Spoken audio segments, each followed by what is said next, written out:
So hello and welcome to the second executive luncheon on the future of industrial AI. Today we have one of the 5 co-founders of NNAISENSE and AGI team leader Bas Steunenbrink online. Hi Bas, how are you today? Hello, I'm great. How are you? I'm fine too, thanks. So you guys are finalizing an AGI ARC called product, and we also just launched a website at agi-arc.com. More documents like use case stories linked to your book, which is published by Springer, videos, etc., is also coming still. How many years actually of work went into this AGI ARC by you and your team? So at NNAISENSE, already about 7 years of work.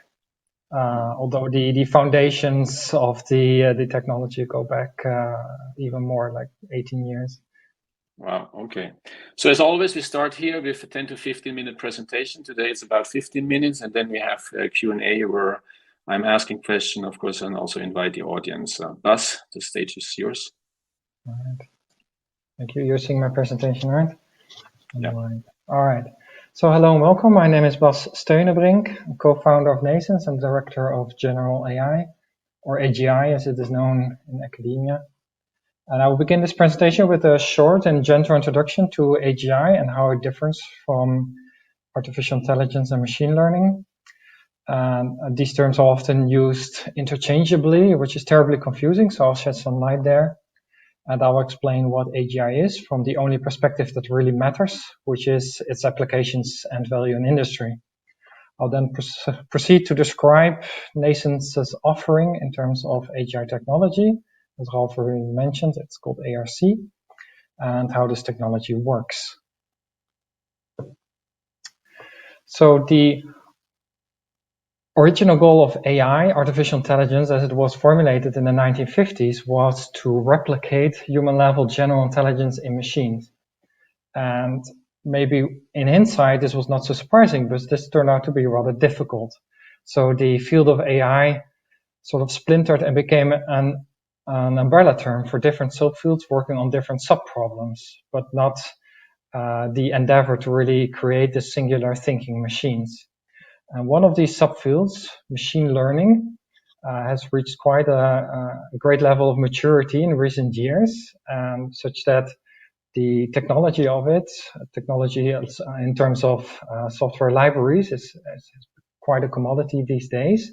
However, the expertise to work with it is unfortunately not. And of course, it's exactly this world-class expertise which is also offered by NNAISENSE. But this is not the end of the story, far from it, because what machine learning offers is great for implementing closed-loop systems. Closed-loop systems are good at providing near instantaneous, optimized responses, but as any technology, they have their shortcomings. For example, closed-loop systems struggle in coping with changes, they struggle in handling long-tail distributions, they struggle in offering explainability, etc. But closed-loop is only one of 2 main levels of behaviors. The first level, closed-loop behavior, is fast, automatic, and finely tuned to one task and one set of circumstances. But at the second level, adaptive behaviors are slower and deliberative and flexible to changes and unknowns. And so we come to AGI, which in principle is a renaming of the original goal of AI and thereby complements other subfields of AI, namely by implementing this second level of behavior, which are the cognitive processes such as deliberation, understanding, and self-assessment. I should firmly emphasize, however, that AGI is meant to complement these reactive systems, not to replace them.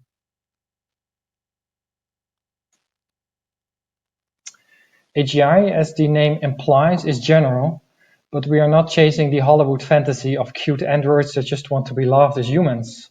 No, we are targeting real-world intelligence systems that add value in industry. So here we list properties that are relevant to the specifics of the industrial domain. First, do you prefer a machine that works blindly or one that thinks about and understands what it's doing? Second, you may want to be sure that the machine is going to perform as you want and thus to understand what the machine knows. Third, do you need a machine that is completely attuned to one set of circumstances, or do you foresee changes, unknown unknowns? Fourth, sometimes data is just not available, or the available data is not relevant. In some cases, it's a strategic benefit not to rely on big data. Fifth, you may need the insurance that the system is not going to break anything. After all, you will be responsible. Sixth, then, given system complexity, some level of internal automation is needed. The system should tell you what it knows and what it does not. And seventh, no system lives in vacuo. The system is always part of a bigger system. Hence, integration and openness are paramount. So NAISENSE have developed an AGI technology called Adaptive Rational Core, abbreviated as ARC.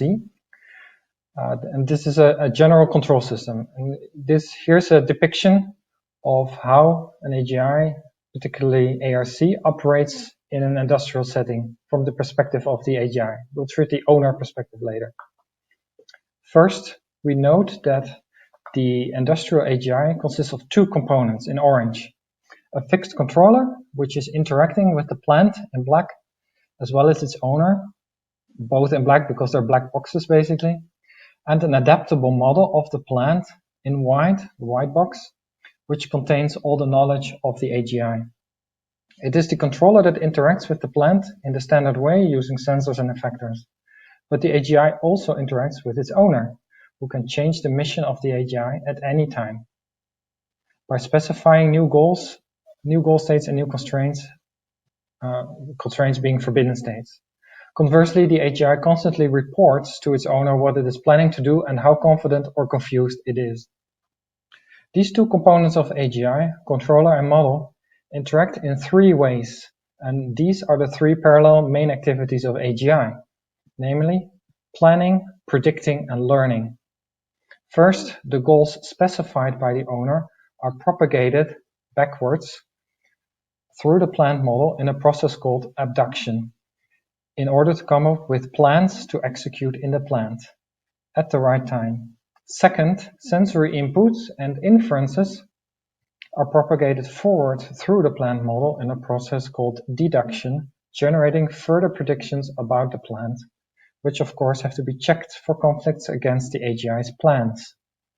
Third, any failed predictions or surprising events signal that the model is not complete or accurate and thus needs to be adapted, which is called learning, of course. These three activities together can be summarized as one overall activity, namely that the main business of an AGI and therefore of ARC is to perform work on command, which is the dynamic coupling of the ever-improving knowledge and the ever-changing missions imposed by the owner at any time. So this is the central takeaway message of what real-world AGI is. If nothing else, please remember that AGI is a system capable of performing work on command.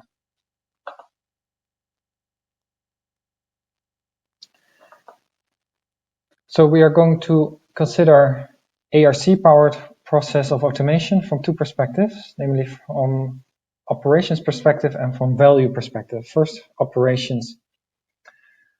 Because ARC is a continual learning system, its owner and the system are in a process of interactive alignment. That means that the owner imposes the mission, in response to which the ARC not only performs the commanded work, but also updates the plant model, which is explicit and open to verification and validation by the owner. Through this, the owner understands and ascertains the scope of the system's knowledge and competence.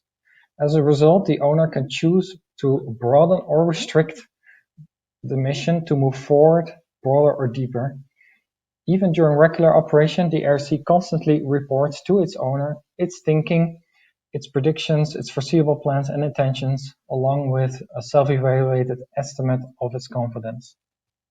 And here we see also what it is basically what you get from ARC as a product. It is the system in blue, which produces the plant model and continually interacts with the plant and gives the feedback to the owner. And the owner needs to, in the beginning, receive a bit of training for how to specify missions, how to impose missions, goals, and constraints to the system, and how to verify and validate the model, basically the knowledge of the system, and thereby how to decide to restrict or broaden the scope of operation for the system. And once that has been bootstrapped, the owner has a continually learning system, control system, which he can independently verify and validate on his own.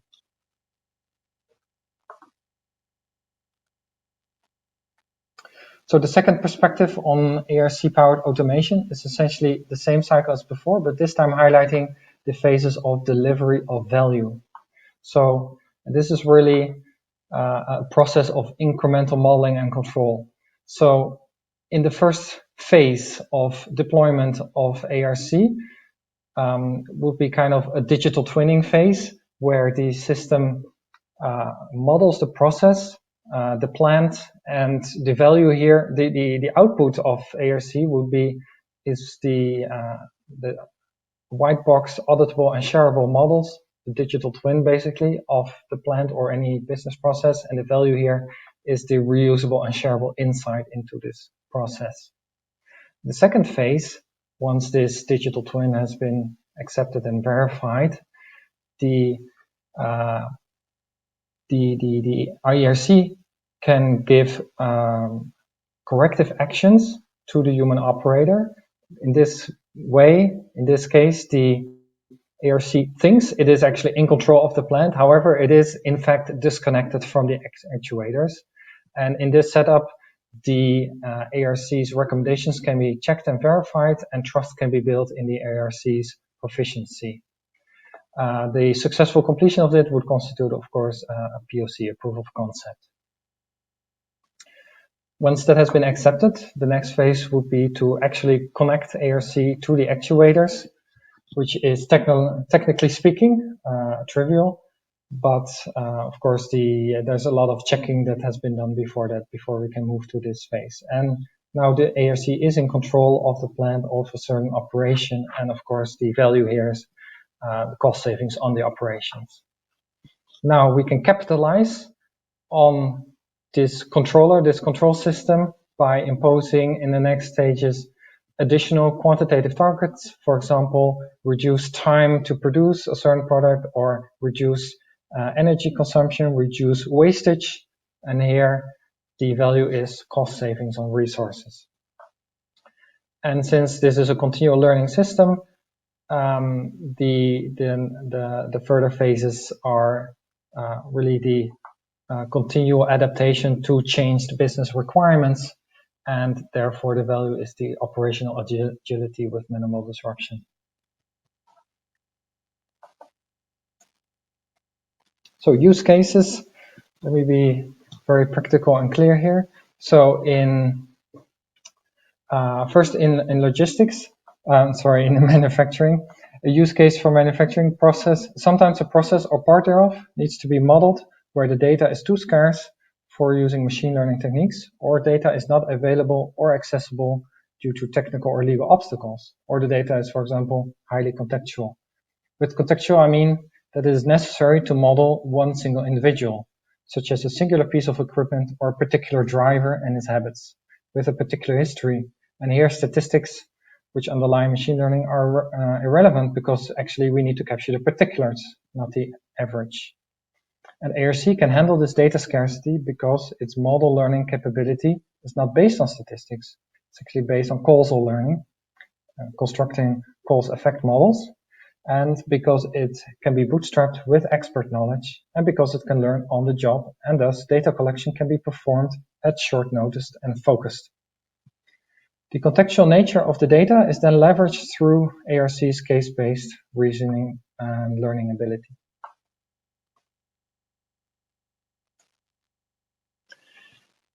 In logistics as well, we find plenty of challenges due to, for example, transportation route disruptions, be they sudden or with lead time, amenable to prediction making, or due to cost fluctuations out of your control, such as fuel, due to asset management and scheduling, such as having empty or filled containers where needed, etc.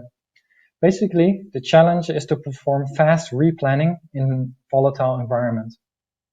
ARC, as described here, is applicable here because its work on command capability means it can ingest new business rules and constraints at any time and couple those immediately to its know-how to replan with minimal downtime. In effect, ARC will trade solution quality in favor of responsivity.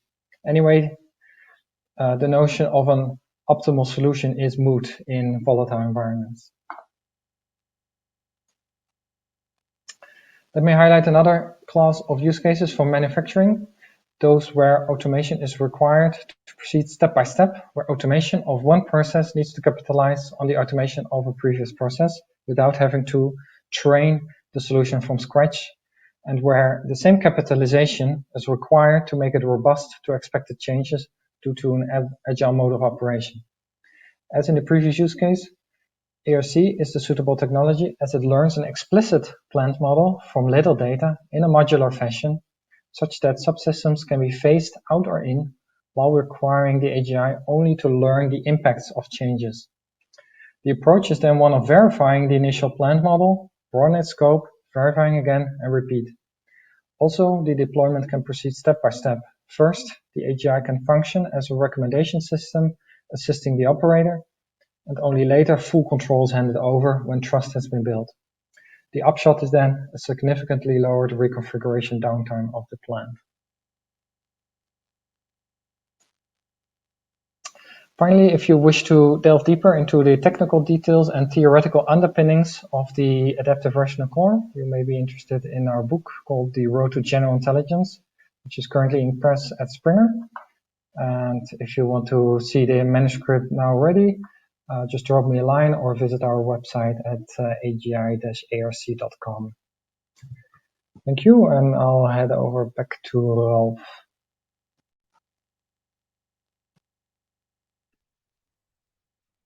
Great, Bas. All right, let's see what questions there are. I'll start with my question. This is new.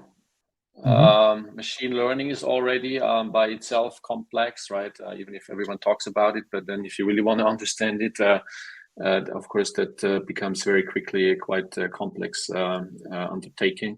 Now, this here sounds at first to me also complex or unfamiliar is maybe the proper word. So yes. let's dive into these three use cases a bit more that you or these areas and to try to make it very concrete with some examples. You have for industrial automation to get started, an example where this could be used in addition to existing automation systems and maybe machine learning closed loop control if it's used. Of course, that's also something that it's only introduced there, but how would this be concretely used, and can you make this a bit more? Right, the key word that you said yourself is in addition. So the adaptive rational core, ARC, is best used at all levels above the lowest one. So automation at the lowest level means to control, for example, raw actuators, such as the torque applied to motors of a grip or of a robot arm. And here, yes, methods from control theory and machine learning would definitely excel. Also for the processing of raw sensory inputs, such as pixels in a camera feed, it would be best to use excellent solutions for machine learning. But at the levels above this unwashed space of sensors and effectors, these levels also require automation. For example, the various arms and robots and conveyor belts, etc., on a shop floor need to be programmed and need to be composed and orchestrated to create an end product. And it is the modeling and composition of all these end effectors that is a huge cost for manufacturers. And so the time and cost of setting up the shop floor is huge, which means that the process is hard to optimize and hard to change. And ARC is a control system which learns compositional models of these end effectors and then gives the capability to plan production given goals and constraints imposed and changed at any time. So it helps to automate the industrial automation, more or less. That's what you guys also often say. Is that yes. Right. Automation engineering is the thing targeted there. It's the engineering effort required to automate something to to compose all these effectors on the shop floor. This is a huge effort. And yeah, if you reduce the engineering effort towards zero, then you're basically automating automation. Right. So use cases endless, I would assume. Let's jump to logistics, transportation.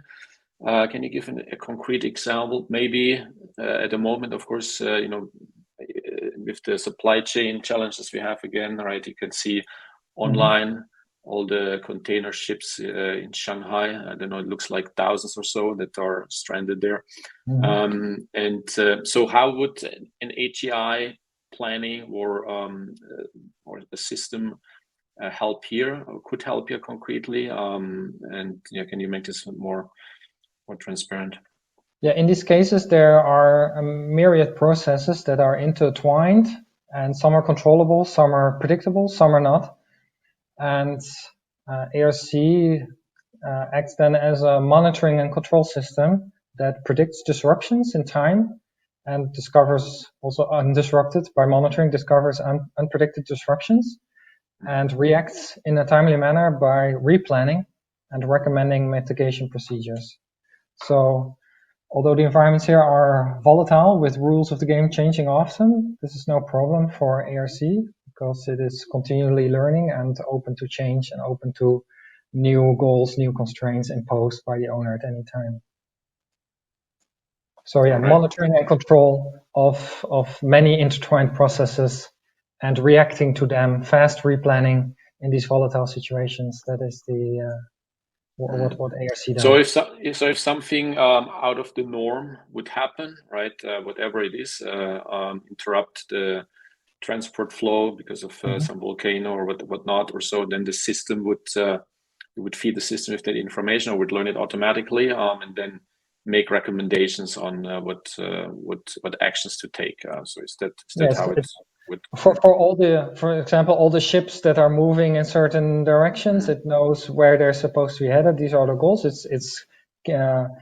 It's planning with the ships, whether they are reaching the goals. If a certain disruption somewhere happens, Suez Canal gets blocked, for example. This happened recently. The system will notice because it's planning into the future. It's predicting into the future.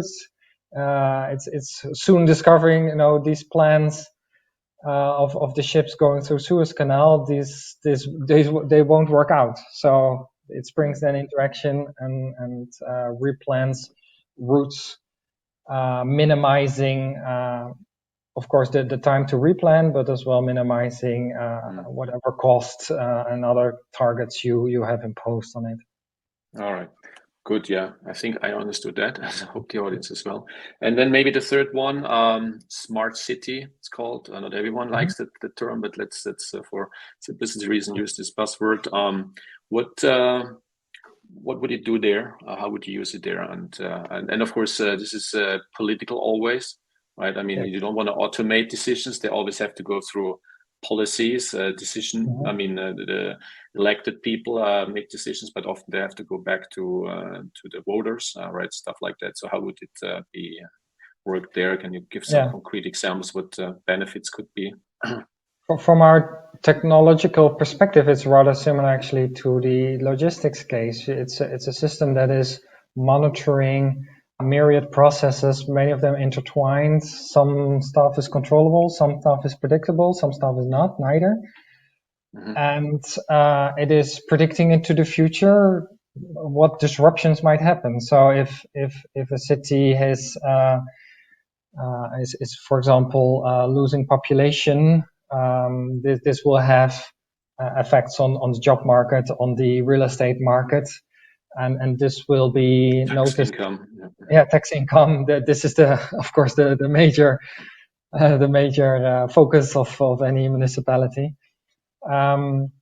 So the system will notice, and given its understanding of how the processes are intertwined, it can give recommendations.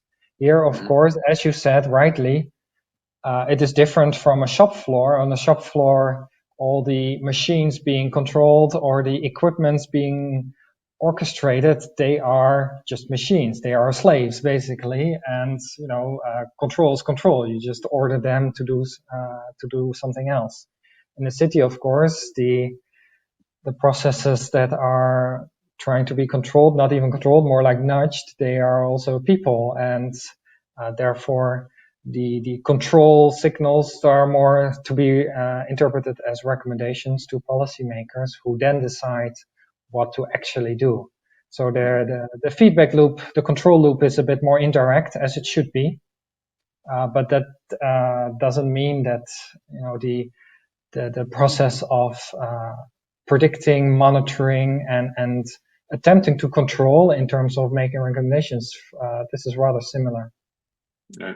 Okay, let's dive for just shortly, a few minutes only, not too deep, but still a bit deeper into the technology behind it. You mentioned this is learning cause-effect models, right? And get smarter and smarter by observing. Can you be more concrete on that? What this really is? What is technology-wise behind that?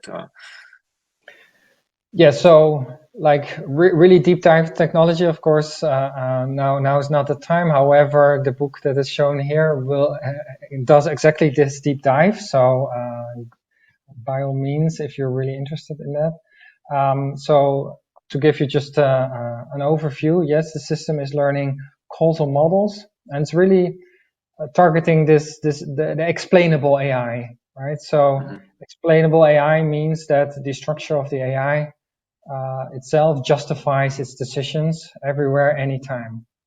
And so the knowledge actually that the ARC builds consists basically of a large collection of white box causal models, cause effect models. And the system creates these autonomously to explain surprising successes and failures that it observes, and by abstracting and contextualizing its knowledge. And the creation of each such white box causal model is traced with a reason for its creation, its updates, or its deletion. So by design and by definition, ARC is explainable, and thanks to all the traces that the system makes of this, it's also fully auditable at any time. Right. Yeah. And so of course, it actually, sorry.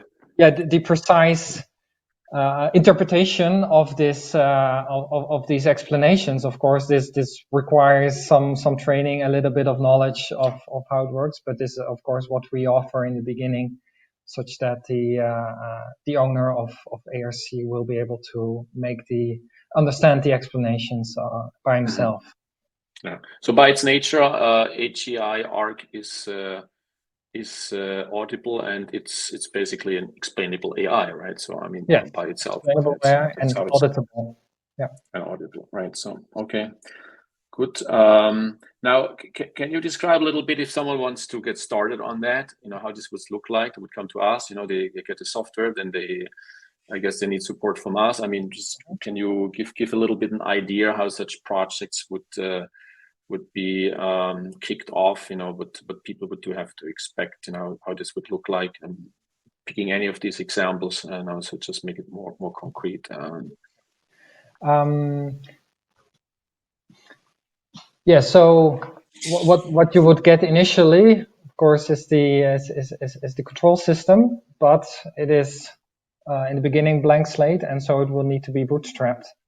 And this bootstrapping is not just to bootstrap the AI, the ARC, but also to bootstrap the owner, the new owner of it, to learn how to work with it and how to expand the operation of it. Because this is a continual learning system, it is meant that you can capitalize on whatever the system has already learned about your plant, already knows this knowledge and competence can be capitalized on for performing new tasks. It's work on command system.